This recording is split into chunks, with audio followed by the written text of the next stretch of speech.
Hi, David Hall, and this was a gold and silver coin report and a report on the rare coin market.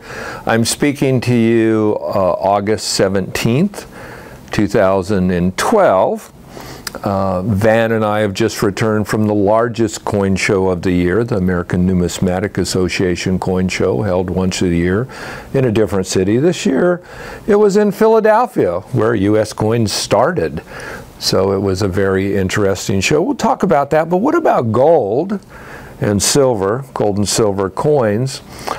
As I'm talking today, gold has just closed at $16.16 an ounce, and it's kind of been in that area now for, almost a year. But, you know, we don't think of gold as a short-term trade. Some of our clients call us, when is gold going to go up? When is the right time to buy? And we try to give our best advice, but it's not really the way we think. Remember, we've been selling gold coins for a long time. I sold my first gold coins in 1966 when gold was $35 an ounce. So to say that we don't pay attention to the gold price is not really correct, because we're in the market every day, and of course we know the price on a minute-to-minute basis. But in terms of what we do personally and what we advise you to do is take a longer-term look at what's happening in the world, specifically what's happening to the US dollar, and it's very clear it's going to be declining in value until we have a balanced budget, we stop entitlements and reckless spending, and we back the US dollar by gold. And I'm not going to hold my breath waiting for any of that to happen soon.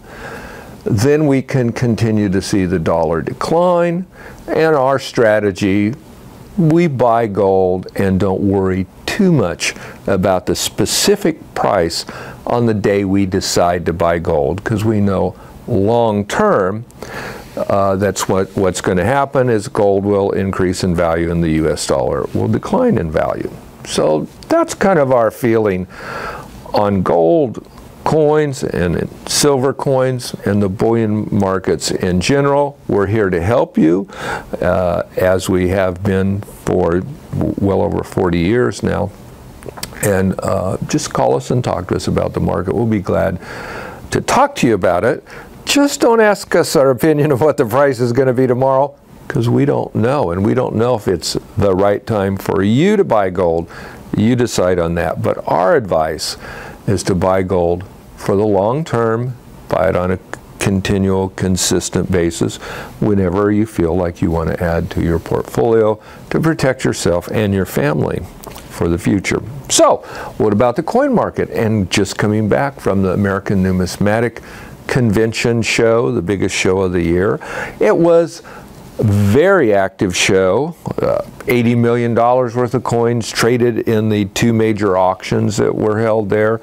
Probably another 100 million traded on the floor between dealers and some of their clients. But a lot of it was very generic, and the top quality coins were quite scarce. Van and I walked around the floor, dealer to dealer, the whole show, trying to buy everything that was reasonable, that was rare and top quality. It was slim pickings, onesies and twosies, no big collection, no big deal. Just grinding it out, trying to find a few really exceptional coins. And this is what happens anytime coins are relatively cheap. People really don't have a reason to sell them, so there's not a lot of available supply. You see that a lot now in two areas we're recommending, gold commemoratives and silver commemoratives, which, unlike a lot of the other coins, they've come way down in price in the past 10 years. And now that they're so reasonably priced, we've become very active in them. But it's hard to buy them because people just don't want to sell them at these prices. Two areas you should look at: less expensive coins. Now, if you're into more expensive stuff, the two most exciting coins we bought at the ANA was we bought a $4 Stella. First one we've had in probably over a year. One of the classic U.S. coin rarities, one of the most famous U.S. coins, made in 1879 and 1880. 80 is an ultra rarity, $1 million coin. This is a 1879 Proof 66 Cameo, gorgeous, one of the finest I've ever seen in my 50 years in the marketplace. And we bought another, we've had a few now, of the 1915S Panama Pacific Gold Slug, a $50 coin, over 2 ounces in gold, the largest U.S. coin ever, gold coin ever released by the U.S. Mint, a real classic. So if you're a big boy or girl and like expensive rarities, these are two. We have some others. 6 figures, low 6 figures, but 6 figures. But think about it, internationally recognized. Want to put $400,000 into your pocket? Want to take $400,000 and give them to your children or grandchildren? There you go. So the coin market is very active. Supplies are low, dealer inventories are low. But if you're a picky buyer and are diligent, you can find some good coins and prices, especially relative to what gold has done, which is so much in the past few years. Prices are very reasonable.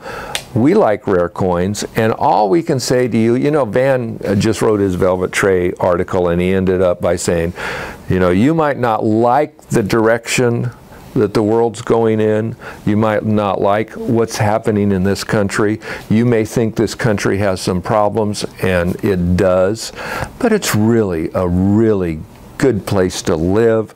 And the time we live in, the technology, it's a pretty good time to be alive. And we certainly hope that you've enjoyed the summer, and all we can advise you and tell you is what we're doing. We would just advise you to stay out of debt, buy some gold, and think about buying some great rare coins. That's what we're doing, and that's what we advise all of you to consider doing too. Thanks, I'll talk to you soon.